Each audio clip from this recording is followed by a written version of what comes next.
So, ano po sa tingin niyo po? Why did you think you've captured many listeners po? Kasi 'di ba, you also had the most views and votes nung finals po. Siyempre po, Nafe-feel niyo? nakakataba ng puso, nakaka-proud kasi parang kanta ko yun. Ganun. Yeah, parang na ano po no, Kanta ko yun. proud moments Yes, na. proud moments. Na,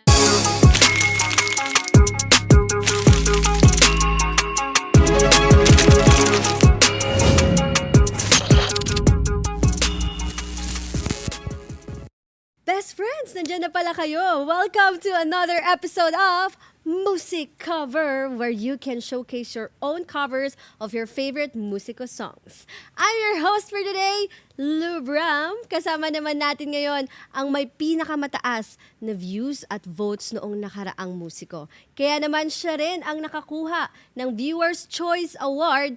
At ngayon, napansin ko lang every time na nag-host ako, song niya ang isa sa mga featured music cover for that day. Ano kayang masasabi niya tungkol dito? So, wag na natin patagalin to. Please welcome all the way from Batangas City, Jomeline Navalta! Hello po! hello Yes, po. hello po, Ate Hello. Jomeline. Ano pong gusto niyo yung tawag sa Jo? Ano po bang nickname niyo po? Jom po, Jom. Jom. Okay, Jom na lang po ang itatawag ko po sa inyo. Yes po. Okay, so most cover po so far ang Your Friend, ang inyo pong sinulat na kanta from last season. Ano pong masasabi niyo po doon? As always, palagi po syempre thankful and grateful sa mga tumatanghilik po nung song natin na Your Friend. Ayun. Sorry. Mga nakaraang episode po pinatugtog po yung mga music cover po ng kanta nyo. Opo Ang ganda nga. po ng mga rendition po ng mga kapatid natin sa iba't ibang lugar. Masaya po kami kasi nakakarinig kami ng iba-ibang version ng Your Friend.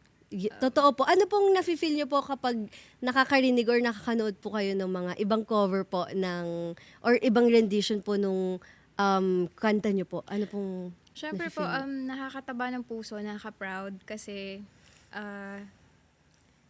parang kanta ko yun. Ganun. Yeah, parang ano po no, Kanta ko yun. proud moments Yes, na. proud moments na kinakanta na ng iba yung kanta ko. And very happy din na nagkakaroon siya ng iba-ibang klaseng rendition. Totoo po. Kasi maganda naman po talaga yung pagkakasulat, yung melody, catchy po. Tsaka parang pag naririnig po namin as tagapakinig, ano po, nakaka-relax yung musicality po ng Your Friend. So, ano po sa tingin niyo po? Why did you think you've captured many listeners po? Kasi 'di ba, you also had the most views and votes nung finals po ng musiko last season. Yung Your Friend kasi, yung kantang Your Friend, it's supposed to be a personal song for me and my friends. So, kayo, sa mga nakaraang ko po kasi episode, kayo, tinatanong ko po, ayun, sa pagsulat po ba ng kanta nyo? Kasi tinanong ko na to sa previous episodes natin, kung kayo po ba yung character sa pagsulat nung kanta? Kayo po ba? Ano po, ganun din po ba yung inspirasyon nyo sa pagsulat ng Your Friend? Sa Your Friend kasi, habang ginagawa ko siya, tinitingnan ko siya as a mixture of everything in my life. Ako, friends ko, family, and at the same time, syempre, yung mga teachings natin sa church. So, pinakamalaking influence talaga yun. And during that time kasi na ginagawa ko siya, pandemic. Pandemic talaga. So, yung mga time na namimiss mo yung friends mo. na parang, At saka, ayun, gusto ko kasi ma-reflect dun sa kanta yung hope na hindi tayo dapat sumuko kahit ano yung nararanasan natin na mga pagsubok sa buhay. We always have other people to help us. parang kaya po pala yung kanta, parang pinagsasabihan ka nung parang best Yes friend mo. po. Parang, andito ako, ang kaibigan mo, papalakasin ko ang loob mo. Yes po. Parang Tsaka para sa akin kasi si Your Friend, hindi lang kasi siya timely. Timeless kasi siya. Kasi Correct. Classic. about siya sa buhay natin eh. Nangyayari siya sa lahat ng tao. So, siguro Yes. yun yung nakikita nung karamihan, kaya nagugustuhan nila yung kantang Your Friend. Yes. Okay. Thank you very much po. Simula pa lamang yan. Best friends. Yes. Mamaya marami pa po tayong pag-uusapan. So it's time now for the first music cover of the day. All the way from Park Ridge, Illinois. Please watch their music cover of Sana Ay Ikaw Na.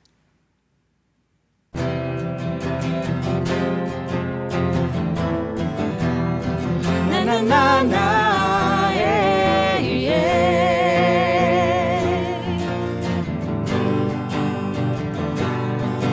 Mula nang makilala ka, sinta, lagi naman ang isipan. Tibok ng puso ko'y ikaw na isa lagi ka mamasdan.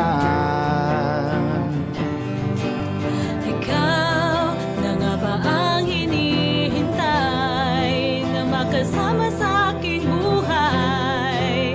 Ikaw na ba aking sinta, ang bigay sa akin ng may kapal? Oh, oh, ang nais ko sana ay ikaw, ang magkasama sa gabi't araw. Susuyuin ka, aking sinta, ikaw lang, wala nang iba. Dahil sa'yo lang natagpuan, hanap kong mga katangian. Hiling ko lagi sa amang banal, sana ay ikaw na. Oh, oh. Oh, oh.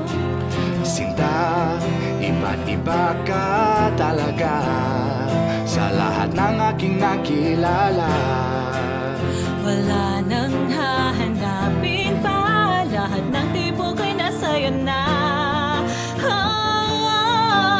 Ang nais ko sana ay ikaw, ang magkasama sa gabi't araw.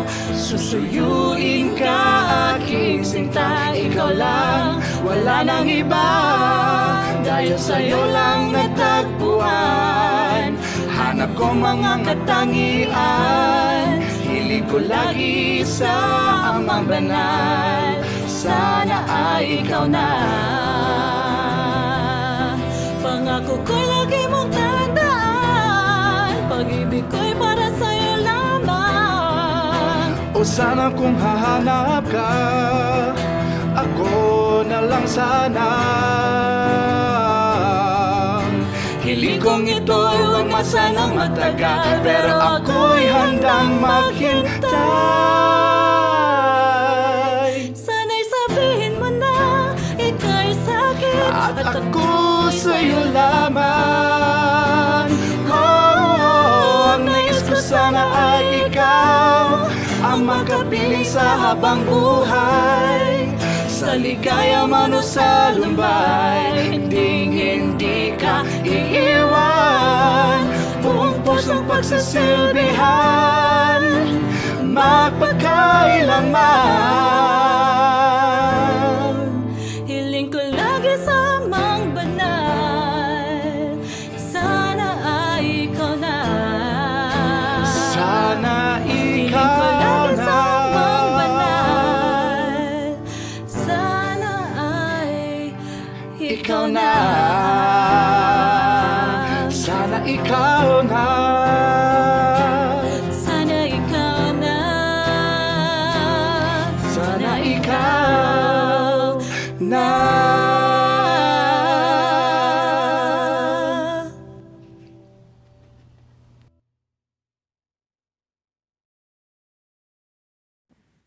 And we're back! Ayun po, ang napanood po natin ay Sana Ay Ikaw Na mula po sa Park Ridge, Illinois. Illinois, ano ba? Yun, ate.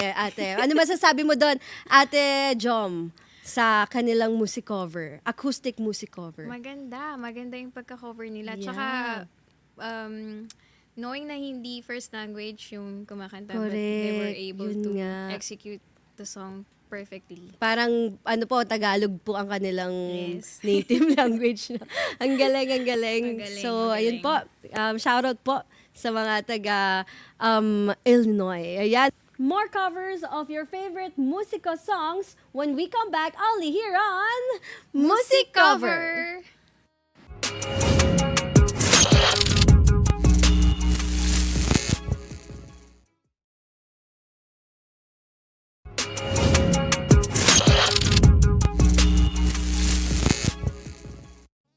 You're still watching Music Cover, where you can showcase your own covers of your favorite musical songs. You're still with me, Lubram, and with us is Musico 3's Jomeline Navalta. So, Ate Jomeline, meron kaming tanong sa'yo. Meron ka bang lyrics na you wish you wrote that lyrics po? Sa musiko po ba yan? Oo, pwede. Ikaw, ano bang... Wala, ang dami. Madami yung pinaka, Madami akong nagustuhang mga kanta. Pero ang pinakang nag-reflect sa akin for our season dun sa batch namin is yung Opo. Sana Ay Ikaw Na. Yung ano po, napanood po natin Yes. cover. Ano pong specific lyrics doon na sana ikaw nagsulat or...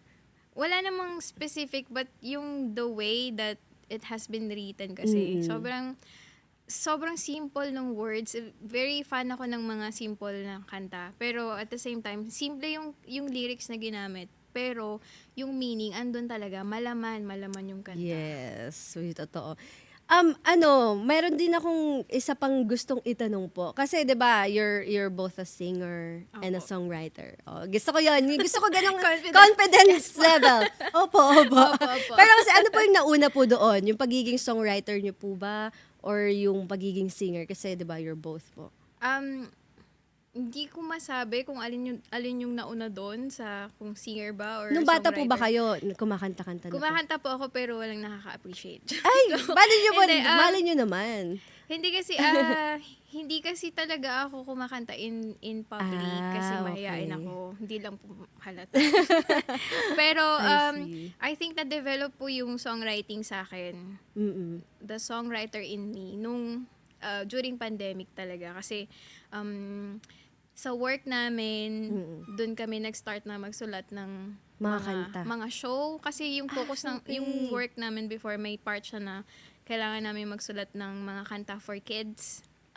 Kaya so if dun po mapapansin na-develop. din po ninyo, yung Your Friend talaga is yung mga ginamit ko din mga salita, napaka basic lang din noon.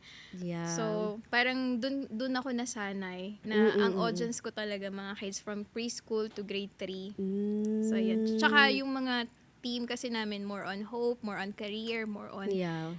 childhood dreams, mga ganyan. Which is maganda kasi hindi mabigat masyadong lyrics. Tapos, mas naiintindihan, hindi lang ng mga matatanda, kundi pangbata rin, di ba? For Hindi all walks of life. Yes, correct. So, meron po ba kayong instrument na piniplay or marunong po kayo? Ano pong instrument po ang... Marunong pa ako mag-keyboard, mag-gitara, tsaka po ukulele. Okay. Pero for the song for Your Friend, ang ginamit ko talaga is yung ukulele po. Okay. Ang original, po ng Your Yes, Friend, yung demo song ko po is ukulele. po ang gamit So, mas ko. pangbata and mas cute yung Yes po. dating ng song. Wow, okay. So, how helpful is it po na marunong ka rin tumugtog ng mga instrument sa pagsulat po ng isang kanta?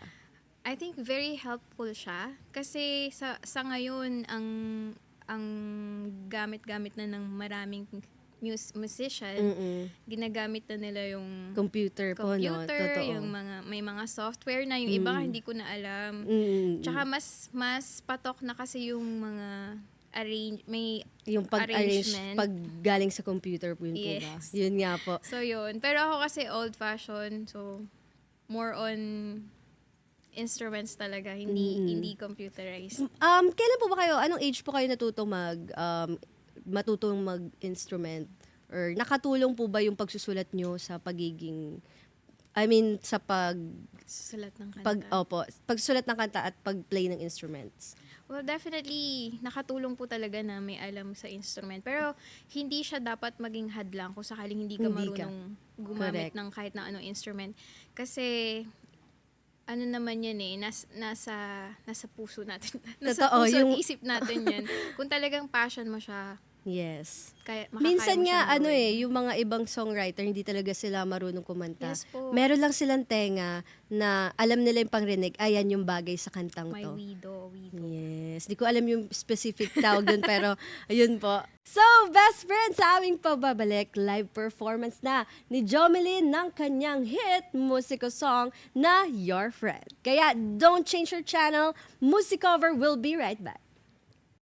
Life can be a piece of cake, but until it's not, don't let that ruin you.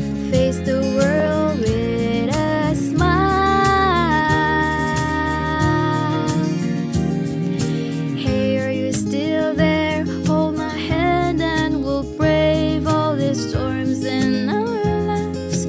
Together we'll find a way. Always know that I'm here, a true friend who loves you deeply.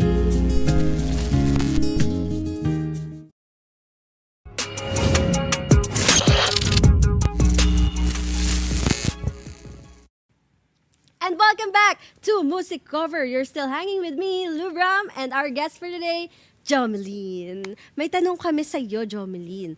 Do you also cover other songs? Or anong musiko song ang na-cover mo na or gusto mong i-cover? Hindi pa ako nagkakaroon ng chance na mag-cover ng other songs. But if magkakaroon ako ng chance na mag-cover ng song, Why siguro, not?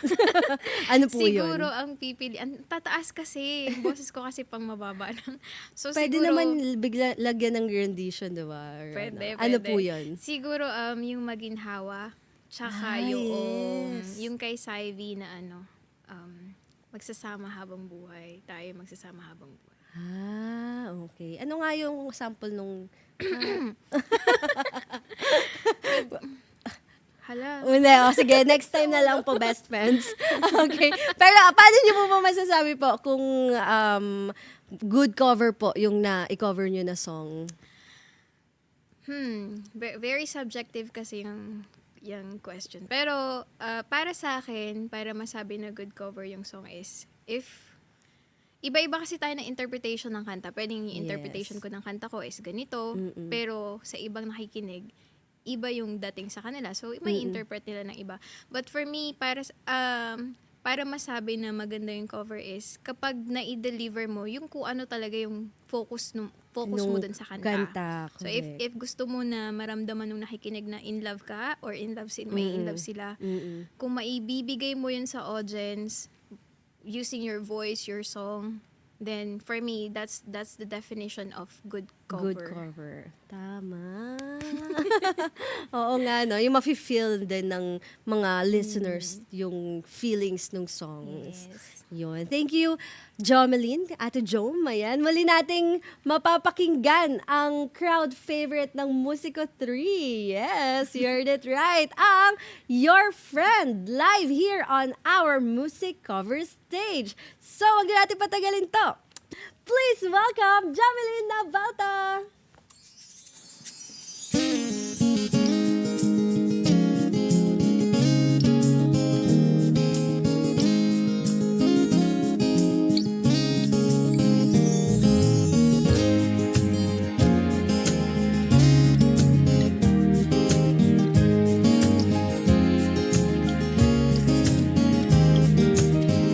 are you okay? Is the world treating you fair?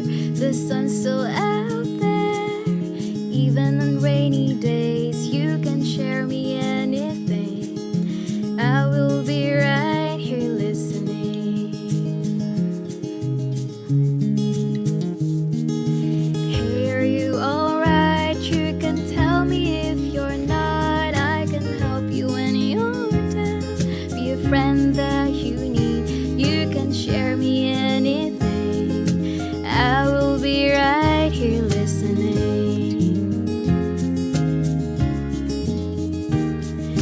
Life can be a piece of cake, but until it's not, don't let that ruin you. Face the world with a smile.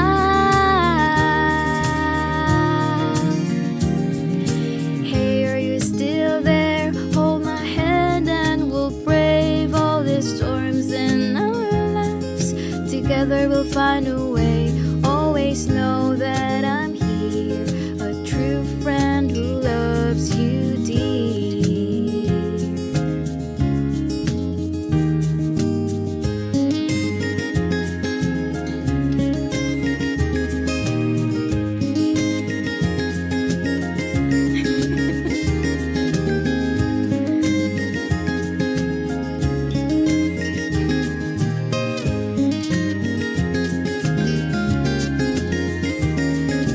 All those painful memories, forget. Make the most of what you have, be grateful no matter what.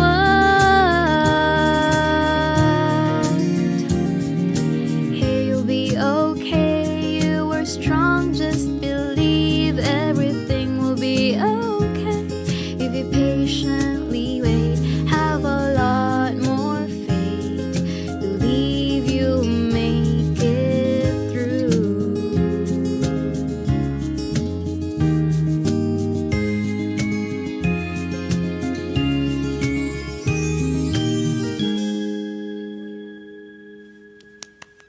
Yay! Thank you for that live performance of Thank you your po. friend. Yes, Thank you po. Sa wakas narinig ko na po ng live. At yung mismong sumulat pa po ang Yes narinig po. ko. Yes. Thank Thank you you very po. much po. Baka meron po kayong gustong i-invite na sa ating mga viewers and listeners natin, mga shows po or new INC songs. Sa ngayon po wala akong personal na gustong i-plug, but I would like to invite everyone to join Musico 4. Yes. Kasi very Abangan natin. very exciting yung Musico 4. Yes. So ayan. Yun. Sana sumali kayo kasi very happy yung experience namin. Thank you. Thank you po, Ate Jo. At ayun nga, best friends, thanks for tuning in for today's episode. Magkita-kita po tayo ulit next week. Same place, same time, sa pinakamasayang show sa INC TV where you can showcase your own cover of your favorite Musico songs. Ito ang Music Cover! This has been Lou Bram and happy weekend!